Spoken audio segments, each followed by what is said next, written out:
Anda telah mengunduh podcast yang dipaparkan oleh Pendeta Dr. Erastus Sabdono ini dari truth.id/voice. Selamat mendengarkan podcast ini.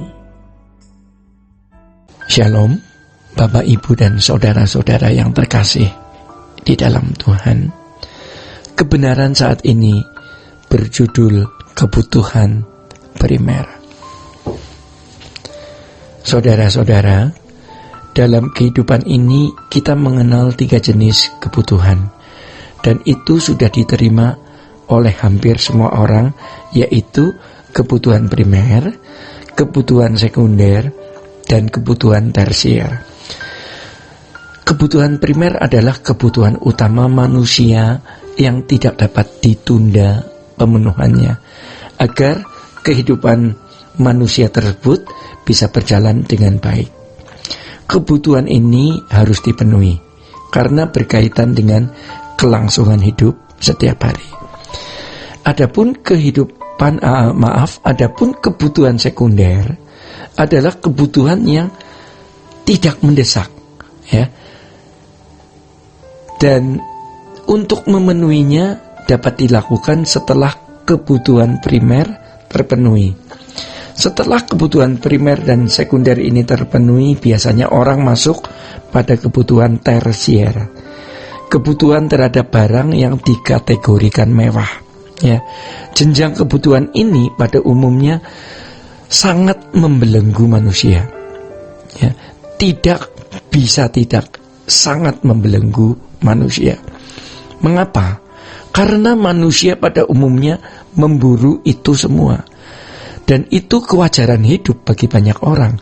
Sadar atau tidak, banyak orang percaya juga terpengaruhi dengan pola hidup seperti itu. Kita semua sudah biasa memiliki irama hidup seperti ini, sadar atau tidak sadar.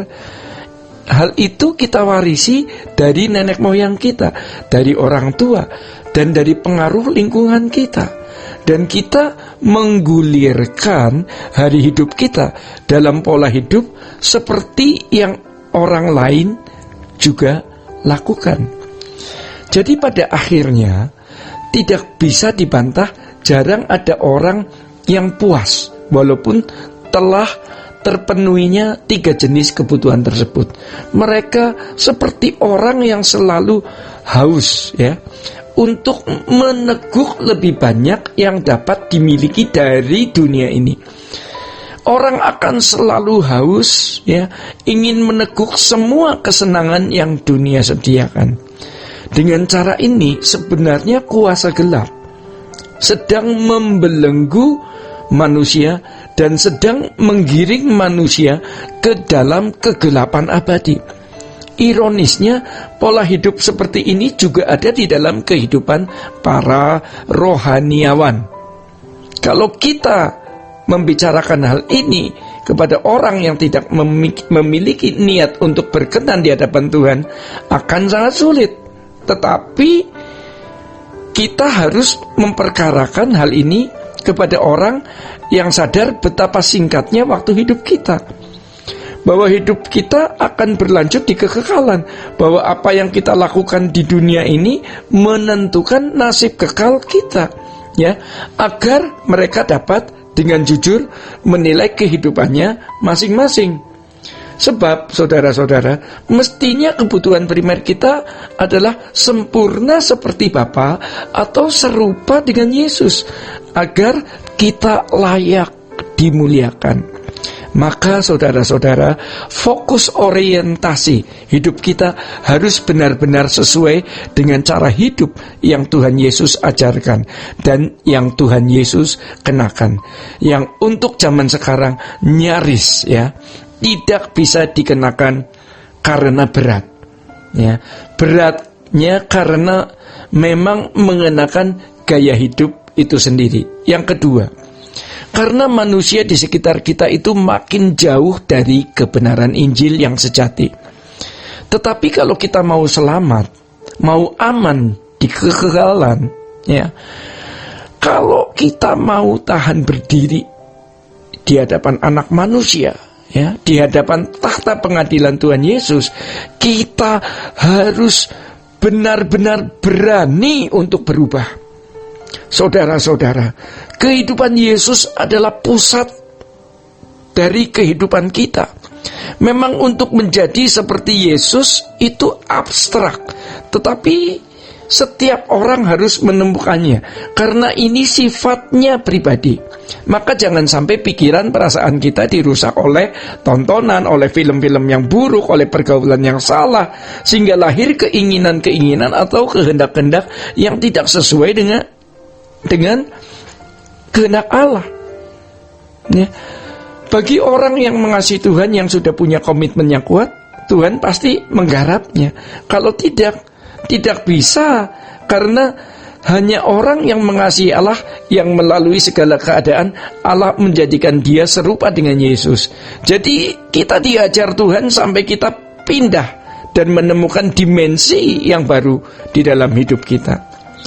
Kalau kita benar-benar menghayati bahwa kita penerima warisan atau penerima waris kerajaan Allah, maka kita pasti bersedia untuk digarap oleh Tuhan.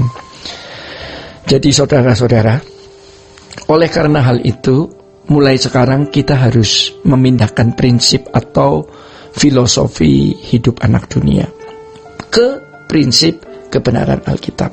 Harus kita pindahin ya, dari filosofi hidup anak dunia ke prinsip kebenaran Alkitab.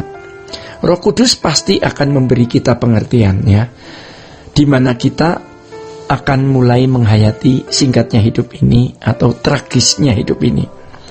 Namun ketragisan hidup ini tidak membuat kita jadi pesimis dan kurang bahagia. Hidup ini tragis. Maka kalau kita tidak memaksa diri untuk ikut Tuhan Yesus dengan benar, apa yang akan atau mau Bapak, Ibu, dan Saudara cari? Itulah sebabnya Paulus mengatakan asal ada makanan, pakaian cukup. 1 Timotius 6 ayat yang ke-8. Hal ini pasti tidak selaras dengan prinsip hidup yang dimiliki oleh kebanyakan orang ya, atau dimiliki oleh orang pada umumnya. Namun prinsip ini juga yang diterapkan oleh Tuhan Yesus ketika Tuhan berkata, serigala mempunyai liang dan burung mempunyai sarang, tetapi anak manusia tidak mempunyai tempat untuk meletakkan kepalanya. Lukas 9 ayat 58 ya. Pada umumnya kita telah memiliki cara berpikir yang sudah salah atau rusak ya, sehingga kita tidak memahami maksud ucapan Tuhan Yesus yang seperti ini bunyinya, kumpulkan harta di surga, bukan di bumi. Di mana hartamu, di situ hatimu. Cari dahulu kerajaan Allah dan kebenarannya. Asal ada makanan, pakaian cukup. Kita rasa tahu tapi sebenarnya belum. Ya, mengapa? Karena kita tidak berani mempertaruhkan 100% hidup kita untuk kebenaran firman yang baru saja kita dengar tersebut. Harga mengenakan kebenaran firman itu segenap hidup, bukan asal tahu atau sambil lalu. Allah mau kita menjadi anak-anaknya, ini serius. Jikalau kita menjadi anak-anaknya, prinsip-prinsip hidup kita harus persis seperti yang Tuhan Yesus kenakan. Tidak ada tidak boleh bergeser sedikit pun dari hal itu. Allah merancang kita untuk mewarisi kerajaan Allah, kemuliaan bersama-sama Tuhan Yesus. Roma 8 ayat 17. Namun sayang, orang tidak sanggup berpikir lagi karena sudah terlalu duniawi ya. Sudah terlalu terpengaruh oleh cara berpikir duniawi. Maka apabila hari ini ya kita tertegur dan sadar, mari kita berubah ya.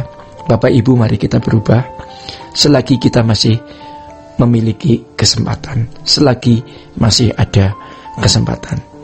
Bapak, Ibu, dan saudara-saudara yang terkasih, demikian kebenaran saat ini. Tuhan Yesus memberkati. Sola Gracia. Untuk berlangganan renungan harian dalam bentuk cetak, silakan hubungi Truth Literatur di nomor telepon 0878 7870 7000. Untuk mendapatkan CD khotbah, MP3 Renungan Truth, dan CD album lagu produksi Sola Gracia, Anda dapat menghubungi di hari dan jam kerja di nomor telepon 021 638 Tuhan Yesus memberkati. Sola Gracia.